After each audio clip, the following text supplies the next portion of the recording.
자, 요즘에 맨날 뭐라 그래요? 집값은 코로나 이전부터 우리나라는 계속 올랐죠? 그 이유가 뭐 때문이다? 유동성 때문이다. 유동성.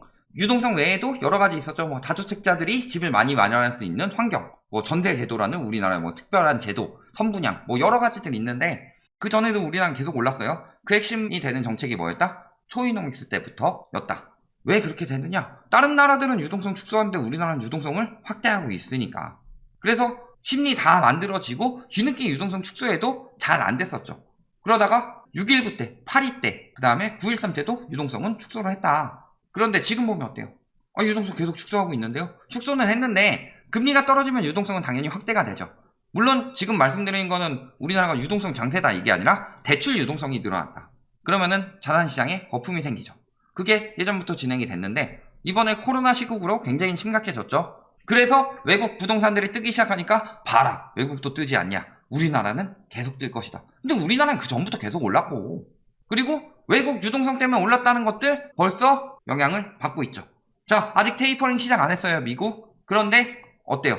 자, 중고주택 판매, 주택 거래량이죠. 그랬을 때 얼마나 감소했다? 전달보다 2% 감소한 588만 채를 기록을 했다. 그러면서 최고치였던 작년 10월 673만 채에 비하면 눈에 띄게 후퇴하고 있다. 어때요? 이때에 비하면 전반적으로 거래량이 계속 줄어들고 있는 추세다. 이거 우리나라뿐만이 아니에요. 외국도 이러고 있었다. 언론에서 뭐라 그래요? 전년 대비 얼마 뛰었다. 미국 지수는 월 단위나 주 단위로 계산한 게 아니라 전년 대비 얼마나 올랐나. 그러니까 굉장히 많이 뛴 것처럼 보인다. 물론 많이 뛰기도 했지만 그런데 지금 벌써부터 거래량 박살나고 있다라는 거죠. 왜? 유동성 장세가 끝났으니까. 그리고 상승폭 역시 둔화하고 있다. 전년 동기 대비 14.9%래요. 7월에 17.8%인데 자, 7월, 8월이 있는데 전년에 7월에서 8월을 넘어가면서 한 3% 이상 성장하지 않았다면은 오히려 역성장이 될 수도 있는 거죠. 예를 들어서 작년 7월에 10억이고 작년 8월에 10억 1천만 원이다. 그렇다면은 전년 동기 대비 17.8%면 11억 7,800이 되어 있겠죠. 그런데 여기서 14.9%면 어떻게 되는 거예요? 11억 4,900 더하기 1,149 더하면은 자 이렇게 나오죠. 그렇다면은 오히려 떨어졌을 수도 있죠. 얘가 더 비쌌음에도 불구하고. 이런 부분이 분석이 돼야 되죠. 작년에 그래서 7월에서 8월 넘어갈 때 얼마나 올랐나를 생각을 해보면은 상승폭 축소 이거는 연 대비로 가기 때문에 상승폭 축소가 크게 한 몇 프로씩 나왔다는 거는 이제 하락장으로 넘어가고 있다. 이렇게 보시는 게 맞겠죠.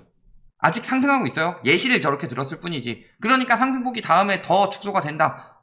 지금부터 한 3, 4% 더 떨어지기 시작하면은 전년 대비는 많이 오른 것처럼 보이지만 지금은 하락장이다. 이렇게 볼 수 있다는 거죠. 주택 시장 지수 전년 대비 7월에도 하락하고 있었다. 지난해 11월에 90으로 최고치 기록했는데 지금 어디까지 떨어졌어요? 75. 무슨 소리예요? 우리나라나 집값 올라요? 그러면 처음엔 들어가죠. 근데 더 오를까요? 계속 오릅니다. 계속 들어가. 계속 가자 하는 나라가 없다. 왜? 미국에는 부동산 비중이 그렇게 높지 않아요. 대부분이 주식이나 저축이나 채권이나 이런 쪽으로 금융자산 비중이 높다. 그래서 부동산을 진짜로 내 집 말고 자산으로 생각해서 저걸로 비싸게 해서 팔아야지 이런 마인드는 이미 리먼 터지고 나서 사라졌다. 서브프라임들 아작난 거 봤기 때문에. 고공행진 얼마나 올랐어요? 코로나 때문에 오른 거죠. 어때요? 지금 보면? 예상치보다도 더 떨어지고 있다는 거? 개인들은 생각을 안 하고 있다. 집값이 이렇게 올랐는데 요걸 투자 자산으로 안 보고 뭐로 보고 있는 거예요? 실거주로 보니까 저 가격 말도 안 되는데 하니까 바로 떨어지는 거다 계속. 건설 자재 여전히 높다. 외국 같은 경우는요 우리나라처럼 깜깜이로 해서 엄청 많이 남겨 처먹지 못한다. 왜? 후분양이니까. 다 지어진 거 보는데 저걸 저 가격에 왜 사? 라는 마음이 들죠. 진짜 특별한 지역 아니면 뭐 실리콘밸리나 이런 데처럼 집값 진짜 비정상적으로 높은 그런 지역 아니면 그러니까 좋지 않다는 거죠. 지금 뭐라 그래요? 관심은 높지만 건설 수준 떨어지고 판매 지연되고 있다. 주택시장이 잘 돌아가고 있지 않다는 거죠. 공급 부족이에요. 건설 자재 높아지고 노동력 올라가고 집값 계속 올라가고 그러면은 심리가 막 올라가야 되는데 공급 부족인데 심리가 안 올라가고 있죠.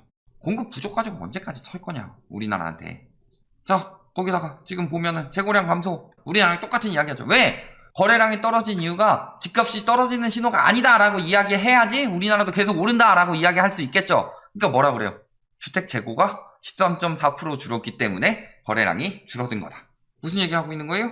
매물이 줄어서 거래량이 준 거다. 미국도 그렇다. 그 이야기한 거죠. 그럴 거면은 상승폭이라도 늘었어야죠. 우리나라 거기서 이야기하는 거 뭐예요? 한 주권 거래되는데 신고가라서 상승률은 점점 더 높아지고 있다. 이런 식으로 말하고 있죠. 그러면은 미국도 상승률 더 높아져야 되는 거 아니에요? 상승장으로 간다면? 한 달 사이에 그 전에 3% 이상 올랐냐? 3% 이상 떨어진 거죠. 상승폭이. 그러면 굉장히 많이 떨어진 거예요, 한 달에. 그렇다는 것 자체가 뭐다? 심리 꺾이고 보합 쪽으로 가고 있는 상황이다. 왜? 전년 대비니까 2021년에서 2022년은 그렇게 많이 오르지 않을 거다. 왜? 2020년에서 2021년 딱 그때만 엄청나게 올랐죠. 왜? 돈 엄청 풀었으니까. 근데 지금 11월부터 테이퍼링 들어간대요. 그러면은 전년 대비로 나왔을 때 지금처럼 상승세 나올 수 있냐? 내년만 돼도. 그러면 또 내년 되면 뭐라 그러겠어요? 미국은 떨어지지만 우리나라는 공급 부족이라 계속 오를 것이다. 2022년에 공급 부족이니까 마지막으로 써먹을 수 있는 카드잖아요. 23년부터는 서울에 공급 폭탄 들어오니까. 그런 말들에 속아 넘어가면 안 되죠. 우리나라 지금도 거래량 더럽게 안 나오고 있고 내년에도 대출 규제는 계속된다고 그랬어요. 그러면은 23년부터는 공급 폭탄인데 22년에 오른다고 칩시다. 호가 계속 올려가지고 시세 계속 올라가는 것처럼 보이게 만든다고 칩시다. 팔려요? 지금 사서 23년까지 오른다고 치면 23년엔 팔리냐? 안 팔려요. 공급이 엄청 들어오는데 22년엔 팔리나? 안 팔려요. 지금부터 대출 다 막혔는데. 내년에 안 막힐 것 같아요? 고승범 위원장이 뭐라고 그랬어요? 내년까지 대출 규제 들어간다고 하잖아요. DSR 규제 더 당긴다고 하잖아요. 왜 그러겠어요? 언론에서 주거 사달이니 뭐 부동산 가격이니 자꾸 안 좋은 여론 만들어내려고 하고 있는데 핵심은 뭐예요? 유동성 축소 장세가 눈앞에 왔다. 여기서 대출 무리하게 받으면은 터져서 경제에 타격이 간다. 거기다 인플레이션도 너무 가속화되고 있기 때문에 금리도 계속 올라가야 된다. 그렇다면은 이 빚더미에 앉은 사람들 굉장히 위험하다. 그렇기 때문에 그 사람들 최대한 더 늘리지 않고 억제를 해야지 경제가 그나마 덜 터진다. 그러니까 지금 막고 있는 거고. 거기서 더 빌려주면 은행까지도 타격이 갈 수 있다. 요거까지 생각해가지고 막고 있는 거잖아요. 무슨 주거사다리 이야기하고 있어. 주거사다리 때문에 막을 거였으면 이미 막았어요. 코로나 터지자마자 대출 막아버리면 되지. 코로나 터지자마자 주담대 막아버리고 자영업자 대출 쪽으로 돌렸으면 됐지. 그러면 공산주의라고 할 거 아니에요. 그런데 이제는 더 이상 지체하면 안 된다. 터져서 나라 망한다 싶으니까 막는 건데 이걸 가지고 뭐 아직도 뭐 주거사다리니 뭐니 하고 있어요. 그런 얘기 하려면 주거사다리지. 그냥 진짜 주거지 주거. 미국도 지금 엄정 대응하고 있다. 자, 우리나라 뭐라 그래요? 사유재산인데 뭘 그러냐? 공직자들도 다 하지 않냐? 공직자들 막 해가지고 한 채 또 가지라고 하니까 이거 뭐 사유재산인데 공직자나 공무원은 막냐? 공산주의 아니냐? 미국 보세요. 미국도 이래요. 여는 총재 뭐 하고 있어요? 투기 논란 일어나니까 뭐예요? 바로 은퇴. 들 뻔뻔하죠? 왜? 저게 진짜 자본주의니까. 저런 거 걸렸다. 공직에 있는 사람이 부동산 투기를 했다. 뭐예요? 부정이라는 거죠. 그러니까 은퇴를 하는 거다. 근데 우리나라는 어때요? 버티다가 여론 안 좋아지면은 안 되겠다 싶을 때나 사퇴하죠. 하시는 분 뭐 이런 사람들 지는 게 나온다. 근데 보면 어때요 지금? 미국도 다 저런 것들 부동산 문제 생기고 그래서 거기에 공직자들이 관여했다. 그럼 알아서 사퇴하잖아요. 왜 사퇴하겠어요? 공산주의 아닌데. 저게 자본주의니까 그런 거예요. 자본주의에서 저러면 안 되니까. LH 사태로 왜 분노해요? 화천대유 사태로 왜 분노하고 있어요 지금? 그게 자본주의가 맞는 거다. 무슨 사유재산이니 뭐 계속 그런 이야기 해요. 핵심은 뭐예요? 자리에 있는 사람들 정보 가지고 하면 안 되고 안 가지고 있더라도 그런 거에 대해서 최대한 조심해야 되고 왜? 그것이 자본주의의 기본 논리가 아니라 자본주의의 폐해니까. 자, 거기다가 지금 퇴거 유예 재연장 불어 이런 이야기 나오고 있는데 9월 말 종료죠. 요거 끝나면 어떻게 돼요? 미국 인플레이션 닭살납니다. 임대료 많이 올리겠죠. 임대차 3법도 아닌데 미국에서 왜 임대료 올려요? 우리나라 임대차 3법 때문에 임대료 올라갔다는데 자, 우리나라 임대차 3법보다 더 심한 게 미국의 퇴거 유예 조치죠. 퇴거 유예 조치 때문에 못 올렸던 임대료 쫙 올리겠죠. 왜 못 올렸던 임대료예요? 임대차 3법도 아닌데. 법 때문에 아니에요. 뭐예요? 그동안 유동성 때문에 임대료 쭉 올라갔죠. 왜 집값이 올라가는데 미국 같은 경우는 전세도 아니고 다 월세이기 때문에 뭐예요? 집값이 올라가면 그만큼 떨어진 게 수익률이다. 채권이랑 똑같이 돌아가죠. 그러면 어떻게 돼요? 집값이 올랐는데 임대료 따라 올라가야 되는 거죠. 자, 뭐 때문이다? 임대료 상승은 유동성 때문이다. 유동성 때문에 집값 오르고 유동성 때문에 임대료가 따라 올라가는 거다. 미국에서. 그러니까 지금 유동성 축소 장세에 들어가게 되면은 임대료도 다시 떨어질 거다. 그 이야기 하고 있잖아요. 무슨 임대차 3법 아직도 탓을 하고 있어. 5월부터 올랐는데. 자, 그래서 요거 종료됩니다. 그러면은 무슨 일이 벌어지느냐? 미국 같은 경우는 임대료도 물가에 들어가죠. 임대료 쫙 올라가게 되면 뭐가 올라가요? 물가가 쫙 올라가게 되죠.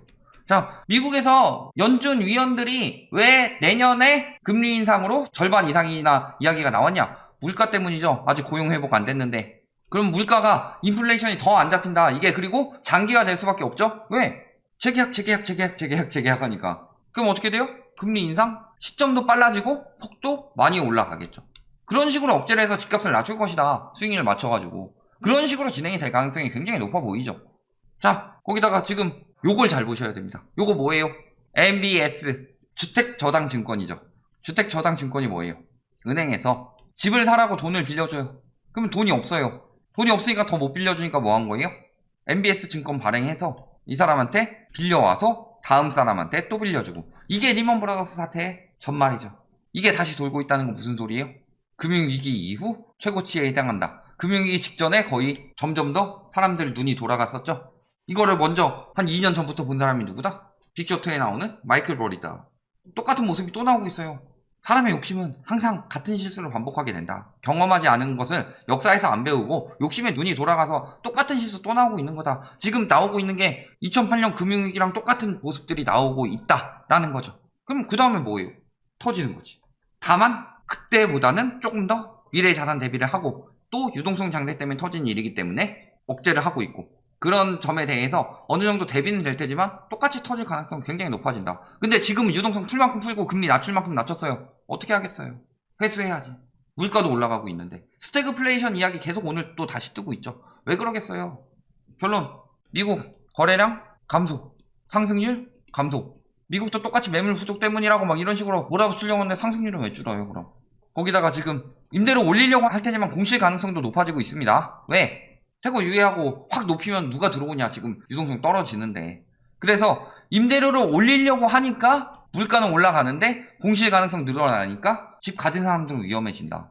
그리고 이게 임대료 올린 게 오래 갈 수가 없다. 왜? 경제가 이미 어느 정도 타격을 입었는데 개인들이 어떻게 얼마나 임대를 내줄 수가 있냐. 그러니까 지금 요 가능성 믿고서 올리는 건데 요거 많이 올라가기 힘들어지죠. 거기다 플러스로 얘가 물가 상승 야기하죠.